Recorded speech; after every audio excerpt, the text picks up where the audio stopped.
क्या होगा अगर मैं आपसे कहूं कि मौत का वो जाना पहचाना रूप, हाथ में हंसिया लिए, शायद इतिहास की सबसे बड़ी गलतफहमियों में से एक हो। काले लबादे में वो डरावनी आकृति हम सब ने सोची है, लेकिन वो असल में कौन है? क्या वो भगवान का दूत है जो बस अपना काम कर रहा है, या फिर एक पुराना शैतान जो आत्माओं का प्यासा है? आज हम आपके साथ सदियों और संस्कृतियों के बीच एक यात्रा पर निकलेंगे, ताकि सच और मिथक के बीच का फर्क समझ सकें। और मैं वादा करता हूं, इस वीडियो के आखिर तक मृत्यु के दूत के बारे में आपकी सोच हमेशा के लिए बदल जाएगी। ये समझने के लिए कि ये आकृति कहां से आई, हमें बहुत पुराने समय में झांकना होगा।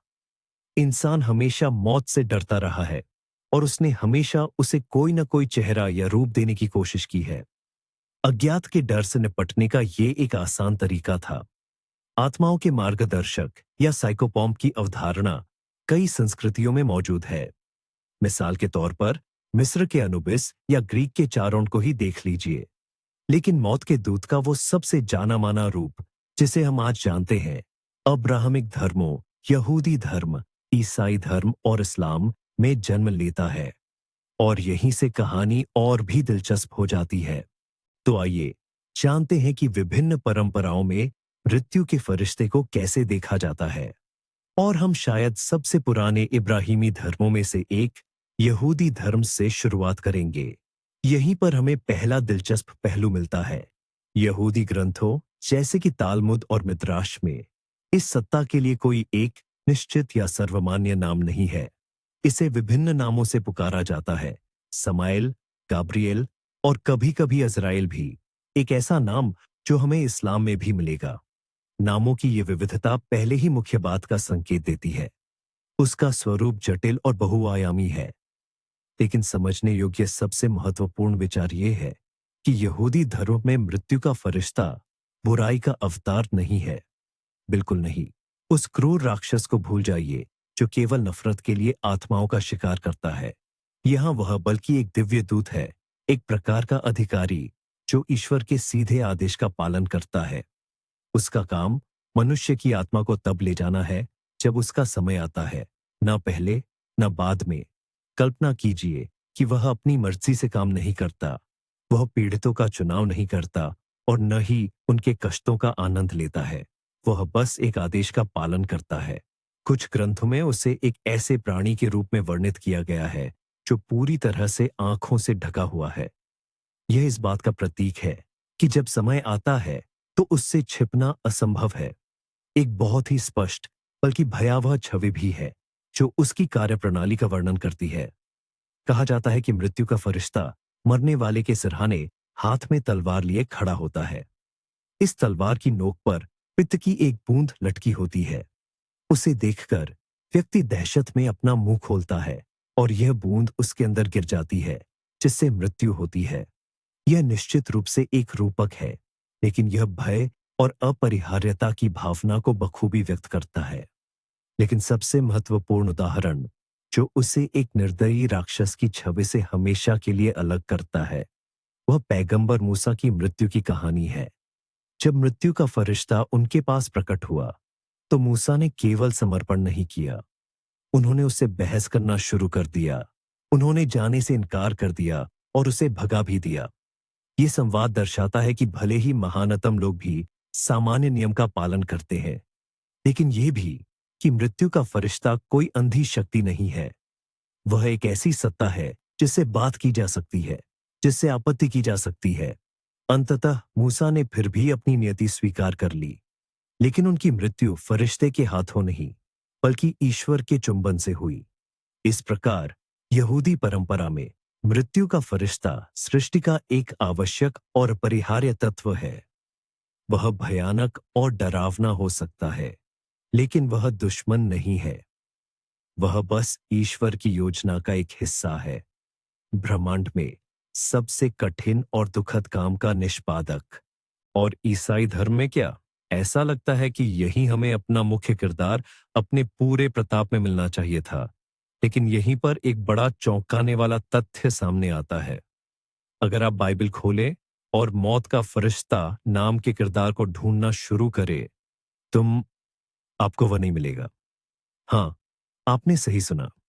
ईसाई धर्म के मूल ग्रंथों में ऐसा कोई पात्र मौजूद ही नहीं है। बेशक बाइबल में ऐसे फरिश्तों का जिक्र है जो ईश्वर के आदेश पर विनाश लाते हैं।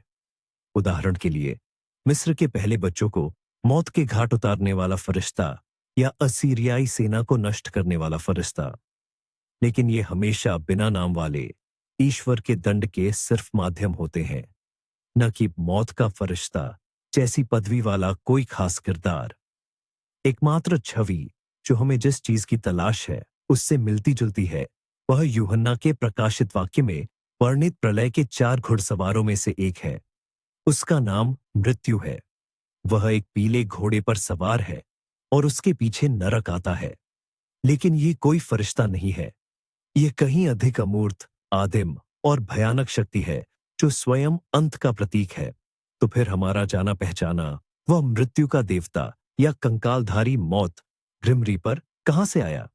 वही काला चोगा पहने, सिर पर हुड डाले और हाथ में विशाल दरांती लिए हुए। ये बहुत बाद में मध्यकालीन यूरोप की संस्कृति में जन्मा और इसके प्रकट होने का मुख्य कारण था प्लेग। 14वीं सदी के यूरोप की कल्पना कीजिए। काली मौत शहरों और गांवों को तबाह कर रही थी, लाखों लोगों की जान ले रही थी। मृत्यु हर जगह थी, वही रोजमर्रा का हिस्सा बन गई थी और लोग हताशा में उसे किसी तरह समझना चाहते थे, उसे एक दृश्य रूप देना चाहते थे। ठीक उसी समय चोगा पहने कंकाल की यह प्रतीकात्मक आकृति जन्मी। तो फिर दरांती ही क्यों? यह भी एक बहुत शक्तिशाली प्रतीक है। दरांती एक किसान का औजार है जो फसल काटता है।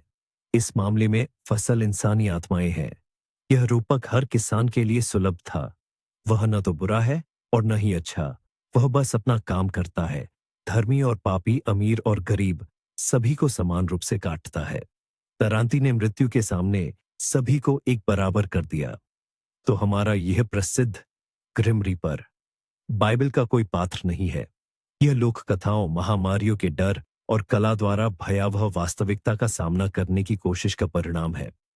यह एक ऐसा सांस्कृतिक घटनाक्रम बन गया जो समय के साथ हमारे मन में गहराई तक बैठ गया और इसने लगभग बाकी सभी छवियों को विस्थापित कर दिया। यह इस बात का एक ज्वलंत उदाहरण है कि कैसे मानव संस्कृति स्वयं ही दुनिया की सबसे भयावह घटनाओं को समझाने के लिए शक्तिशाली प्रतीक बनाती है। अब हम इस्लामी संस्कृति की बात करते हैं, जहां चीजें बहुत ज्यादा स्पष्ट और निश्चित हैं। जहां ईसाई धर्म में मृत्यु के दूत की छवि थोड़ी धुंधली है, वहीं इस्लाम में इसका केंद्रीय और अत्यंत महत्वपूर्ण स्थान है। यहां उन्हें अज़राइल कहा जाता है और वे सिर्फ कोई साधारण फरिश्ता नहीं है। अज़राइल 4 महान फरिश्तों में से एक है जो जिब्रील, गैब्रियल, मीकाइल, माइकल और इस्राफील के साथ है। उनका दर्जा बेहद ऊंचा है। उनका मुख्य कार्य यहूदी धर्म की तरह ही जीवित प्राणियों की आत्माओं को उस क्षण ले जाना है जो अल्लाह द्वारा निर्धारित है। न एक पल पहले, न एक पल बाद। इस मायने में वे पूरी तरह से निष्पक्ष और अटल हैं।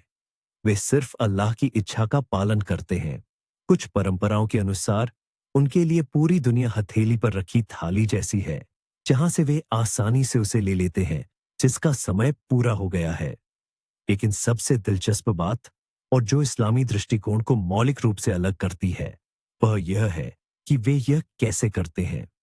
उनका स्वरूप और उनकी कार्यप्रणाली सीधे इस बात पर निर्भर करती है कि व्यक्ति ने कैसा जीवन जिया है। और यहीं से असली अंतर शुरू होता है। नेक और सच्चे बिलीवर्स के लिए अज़राइल एक सुंदर, उज्जवल और सुखद रूप में आते हैं। वे और उनके सहायक फरिश्ते आत्मा से प्यार से बात करते हैं, उसे सुकून और अल्लाह की रहमत का वादा करते हैं। आत्मा को निकालने की प्रक्रिया को कोमल और पीड़ा रहित बताया गया है। इसकी तुलना अक्सर इस बात से की जाती है कि कैसे पानी की एक बूंद घड़े के मुंह से आसानी से टपक जाती है, या कैसे आटे में से एक बाल बिना किसी प्रयास के निकाल लिया जाता है। यह एक शांतिपूर्ण और उज्जवल संक्रमण है। लेकिन पापियों और अविश्वासियों के लिए तस्वीर बिल्कुल विपरीत है। उनके लिए अज़राइल ऐसे रूप में आते हैं जो अवर्णनीय भय पैदा करता है। वे काले, भयावह दिखते हैं। उनकी नजर और उनका रूप डर से स्तब्ध कर देता है। आत्मा को शरीर से निकाला नहीं जाता, बल्कि सचमुच ताकत से चीरकर निकाला जाता है, जिससे व्यक्ति को असहनीय पीड़ा होती है। इस दर्दनाक प्रक्रिया की तुलना इस बात से की जाती है कि कैसे एक गीली ऊनी टहनी को कांटेदार झाड़ियों के बीच से घसीट कर निकाला जाता है। वह फट जाती है और अपने रास्ते में हर चीज से उलझती जाती है। इस प्रकार इस्लाम में मौत का फरिश्ता सिर्फ एक कार्यपालक नहीं है, वे ईश्वरीय न्याय का पहला दर्पण है जिससे आत्मा का सामना होता है। उनकी उपस्थिति ही इस दुनिया में किए गए कर्मों के प्रतिफल की शुरुआत है। यह एक बहुत ही स्पष्ट और सुलझी हुई अवधारणा है, जिसमें संदेह या अस्पष्टता के लिए कोई जगह नहीं है। अंत में आइए देखें कि आज के समय में मौत का फरिश्ता क्या बन गया है। 21वीं सदी में हम इस किरदार को कैसे देखते हैं। आज यह कहना गलत नहीं होगा कि वह प्राचीन धार्मिक ग्रंथों से पूरी तरह अलग होकर अपनी ही एक नई पहचान बना चुका है। आधुनिक पॉप संस्कृति ने इस शक्तिशाली छवि को अपनाया है और इसे सैकड़ों अलग अलग तरीकों से नया रूप दिया है, अक्सर इसके मूल अर्थ के बिल्कुल विपरीत। एक तरफ हम आज भी उसे एक पारंपरिक खलनायक के रूप में देखते हैं। हॉरर फिल्मों, वीडियो गेम्स और डार्क फैंटेसी में वे अक्सर एक निर्दयी हत्यारे, एक राक्षस या एक अथक विनाशकारी शक्ति के रूप में दिखाई देता है। यह छवि अज्ञात और अंत के हमारे आदिम भयों को लगातार बढ़ावा देती है। वह एक आदर्श विरोधी है, क्योंकि उसे पूरी तरह से हराना असंभव है। लेकिन इससे भी ज्यादा दिलचस्प एक और प्रवृत्ति है, मृत्यु का मानवीयकरण और यहां तक कि उसे अपने जैसा बनाना। संस्कृति ने यह सवाल पूछना शुरू कर दिया है, मृत्यु होना कैसा होता है, वह क्या महसूस करता है, क्या वह अपने काम से थक नहीं गया है। और इससे पूरी तरह से नई अप्रत्याशित छवियों का जन्म हुआ है। जरा महान टेरी प्रैचेट और उनकी फ्लैट वर्ल्ड पुस्तक श्रृंखला में मौत के किरदार को याद कीजिए। वह अब कोई डरावनी आकृति नहीं, बल्कि एक लंबा कंकाल है जो काले लबादे में रहता है, कैपिटल अक्षरों में बोलता है, बिल्लियों से प्यार करता है, इंसानों को समझने की कोशिश करता है और कभी कभी मछली पकड़ने के लिए छुट्टी भी लेता है। वह एक दार्शनिक है, अनंत काल से थका हुआ एक मेहनती कर्मचारी है, और वह पाठकों में डर नहीं, बल्कि सहानुभूति और दया जगाता है। या फिल्म मीट जो ब्लैक को लीजिए, जहां ब्रैड पिट के शरीर में मौत धरती पर आती है ताकि इंसानी जीवन को जान सके और प्यार में पड़ जाए।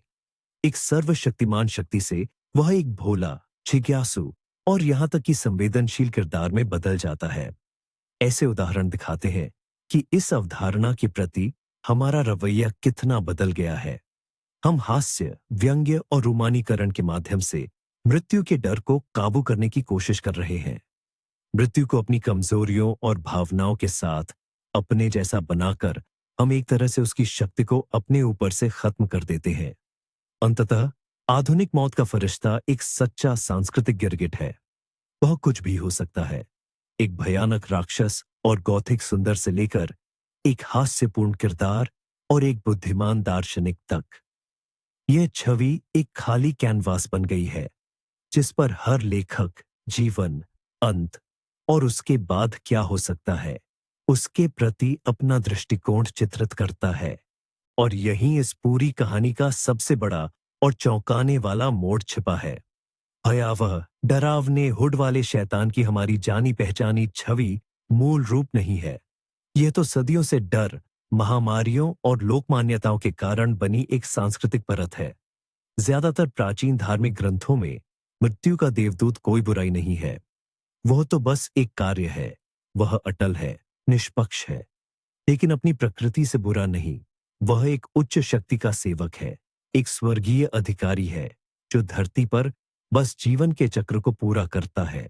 ये समझना पूरी तरह से हमारी धारणा बदल देता है। यह अब एक ऐसे राक्षस की कहानी नहीं है जो हमारा शिकार करता है। यह मानव जाति के हजारों सालों से अंत की अनिवार्यता को समझने और स्वीकार करने के प्रयास की कहानी है। मृत्यु का देवदूत एक दर्पण है, जिसमें अस्तित्व के सबसे बड़े रहस्य से जुड़े हमारे अपने डर और आशाएं परिलक्षित होती हैं। तो देवदूत या राक्षस? जवाब, जैसा कि पता चला, कहीं अधिक जटिल है। वह न यह है और न वह, और फिर भी दोनों है। उसकी छवि इस बात पर निर्भर करती है कि उसे कौन, कब और किस नजरिए से देखता है। यह वीडियो अंत तक देखने के लिए धन्यवाद। अगर आपको इस विषय में और गहराई से जानना दिलचस्प लगा हो, तो कृपया लाइक करें और चैनल को सब्सक्राइब करें ताकि आप नई रोमांचक कहानियों को न चूकें। और अब आपके लिए एक सवाल, मृत्यु के देवदूत का कौन सा रूप आपको सबसे सटीक या दिलचस्प लगता है? क्या आपकी संस्कृति में परलोक तक ले जाने वाला अपना कोई अनूठा मार्गदर्शक है? अपने विचार कमेंट्स में साझा करें। हमें उन्हें पढ़कर बहुत खुशी होगी।